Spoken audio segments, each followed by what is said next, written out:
Fighters of the year in the world of boxing. Let's do this in two ways, right? Let's concentrate firstly on the... I thought we'd done this already, but no, we did knock out and fight, didn't we? Yeah.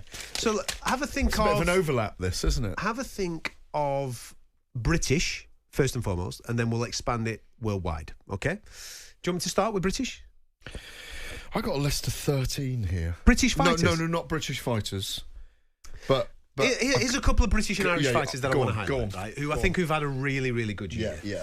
First and foremost, I think we need to talk about Daniel Dubois, because I think he's had a really, really good year. When you've beaten the likes of Hrgovic and then you've knocked out Anthony Joshua, mate, come on, you've double-ticked everything. You've managed to snaffle yourself a belt in the heavyweight division in the era of Oleksandr Usyk. Okay, political, and that belt became vacant, whatever. He's the IBF champion, and he beat Hrgovic and he beat AJ in the same calendar year. I think that's a fantastic, fantastic year. I also think, again, expanding this to British and Irish fighters, Anthony Cacace, I think, has had a great year. I mean, I didn't pick him to beat Joe Cordina, but he beat Joe Cordina. He was brilliant. And then, obviously, he's gone and beat Josh Warrington as well. So, two good victories for Cacace. I think Nick Bowles had a solid year. Vargas, of course, he has the draw. He beats Ray Ford. He beat Vargas. I'm sorry. He beat Vargas. I'm just giving people the facts. I'm just giving people the facts. He's had a draw against Vargas. He's come back and beaten Ford. And then he's obviously defended against Rios. Nick Bowles had a solid year. And even though we're not talking world championship level here, I say world championship level, that's wrong I'd be saying that. Actually fighting for world titles is what I should have worded this as. I think Jack Catterall's had a good year. He beat Taylor. He beat Prograis. As a British fighter, I think he's in that conversation. But out of the lot, I'd probably give it to Daniel Dubois. I think he's had the best year out of them all. I agree with you on that, and I'm going to leave some of my other Brits to ones to watch that we talk about later on in this hour. Yeah. God, I can't believe what the time is already. Flying. It is flying. I love these 3 hours with you, by the way, on a Saturday night. It's always fantastic to be here. I think I'm going to save a couple of those names. I agree with all of them. And I agree with you, in British terms, I'm going Daniel Dubois. Yep. He set the heavyweight division on fire in 2024 in terms of who's coming after. Yeah. Another guy who had a great year was Moses Itauma. I'm going to save a little bit more on him for later, but he had a fantastic year. Okay. And he's only just turned 20. We'll talk more about him later. Okay, go on. What have you got on the worldwide scale? Who's the Hamza international Shearer's fighters? had a very good year as well. Yes, he did. But I just think it's slightly behind the level of what we're talking about here. Correct. World title fight coming up in February. We will know. We will know, indeed. Boxer of the year around the world. But these two only fought once, but they still enter into my reckoning because of their resonance in the sport and what they achieved. Mentioned him just now, Gervonta Tank Davis, still there for me as a great figure in the world of boxing in 2024, and also Terence Crawford, his victory over Serhij Bohachuk, which I thought Madrimov. Against Israel Madrimov was fantastic. Yeah. In a very close fight in LA. I was there live. He always seems to find the powder to do enough. There's always enough there. Apart from him, Jesse Bam Rodriguez, outstanding. Estrada and Guevara, he's who we beat this year, didn't he? Yeah, he was absolutely brilliant. David Benavidez had a good year for me. Yes, solid year, yeah. Junto Nakatani deserves big mention. Do it. Big mention. He's on my list. I'll talk about him later as well, but 3 wins at £118. Who else? The two guys who talked about it earlier, Dmitry Bivol and Artur Beterbiev. Bivol might have lost to Beterbiev, but they both had fantastic years as well. On Beterbiev, if you remember, he started the year by beating Callum Smith. Yeah, so I was there in where was it? Was Montreal, Quebec. So he beats Callum Smith, and then he gets the decision against Bivol. That's solid. Usyk has to be mentioned because he's beaten Tyson Fury. Hadn't come to him yet. Yeah, because he's beaten Tyson Fury twice. I'm going to mention Inoue because the victory over Neary is brilliant. TJ Dahini, I expect him to do that, but against Neary, I think that's great. You've mentioned Bam. I'm going to give a little bit of highlight to a fighter that I've been really harsh on over the years.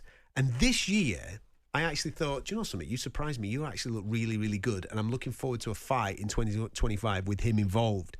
And it's Zurdo Ramirez. He became the first Mexican to win a cruiserweight world championship. Yeah, good call. And then unified it against Chris Billam-Smith. I didn't expect him to do it in the manner that he did it as well. He was absolutely brilliant.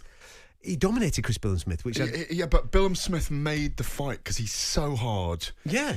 But I'm now looking forward to seeing him tough. I want to swear how tough he is. It's unbelievable. But now I want to see Zurdo against Jayapataya. Well, I'm sorry, but I think Jayapataya, even though Zurdo is a very crafty southpaw, I think Opataya will get to him later. But I want to see the fight. Is what I'm saying. I do, and I think he'll reign undisputed. Let's not forget Jayapataya either this year. Bradis. Bradis. He struggled, he had a few problems in the last round. We're going to get him on tonight. It's a shame we haven't got him. But he's got a fight on the 8th. He has, and he's in training camp right now. I had dinner with him at the Ring magazine launch with Spencer, and I sat down on Jayapataya's table. He's so ambitious. He's he's not a great talker on camera, but he's getting better. He's a great guy to be around. We had a great evening with his father and him. He's economical with his words, and when he speaks, you listen. He's nasty and spiteful when he talks about fighting. I love it. He's got a nastiness about him. He's got that. He just wants to fight. He's got oodles of skill and ability. Incredible power for a cruiserweight. And I would love to see him, if he can, become undisputed in the division. I'm not trying to... Zurdo Ramirez, and it's a 60-40 fight for me in favour of Opataya, in my view. But I think Opataya, this is my pick, Opataya will get to him late in the fight. But I want him, and if people can disagree or not, I know Oleksandr Usyk's talking about coming back down to cruiserweight. Brilliant. I do not see him losing 26 pounds in weight to do that. Jayapataya go up and fight him at heavyweight. Jai is building his body the whole time. He's still a young man. There's more money at heavyweight. Go and do that fight against Usyk at heavyweight. It's a fantastic fight, by the way, because in many ways, he's probably got more power than Usyk, and he looks a little bit like Usyk. People use him as an Usyk carbon copy in training, which you probably can't do anyway with Usyk. But what a great fight that will be at heavyweight as well. Massive future for him in the next couple of years. Who's your fighter of the year then? Alexander Usyk. Yeah. Oleksandr Usyk. I think you look at everybody else's achievements, and I don't want to dilute any of them because they're all brilliant. But when you are a guy that has beaten a fella that is taller than you, longer than you, heavier than you, and you know he's up there when it comes to ring IQ, and you do it twice, it's just truly sensational. When you look at the undisputed heavyweight champions of the world, from, as I said, I mentioned earlier on the show, from going back in time, I've got a list of them here, going back in time to James Braddock back in 1935, all the way through these names: Max Baer, Primo Carnera, Jack Sharkey, Max Schmeling, Gene Tunney, Jack Dempsey, Floyd Patterson, Rocky Marciano, Joe Louis, Ezard Charles, Muhammad Ali, Joe Frazier. He belongs in that list. Foreman, Spinks, Tyson, Holyfield, Bowe, Lewis, Usyk. He belongs in that pantheon. Of course he does. It's a brilliant list of names, and he's there, and he's done it in 2024. It's always difficult to compare eras, isn't it? Because you've just mentioned, for example, Sugar Ray Robinson, who had over 200 pro fights. No, Joe Louis I mentioned.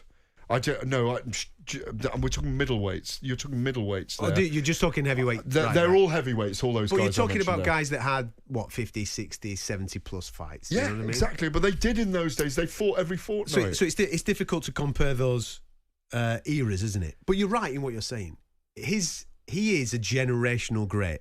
He's the same birthday, same size, same weight, same reach as Muhammad Ali. He would have fitted in a different era he would have fitted into any era in my view, because he knows his way around the ring. He would have had the skills that they had then. He's an incredible character. Tyson Fury, everyone you talk about with Tyson Fury who sparred him says he's telescopic. He's so weird. He's so freakish. He's got a great engine. We saw that in that last fight. We talked about it earlier tonight. Fury gave his all, but Usyk was up to it and just ahead of him in the whole fight. End of. Agreed. And therefore the fighter of the year. On AM, on DAB, via the talkSPORT app and on your smart speaker. talkSPORT.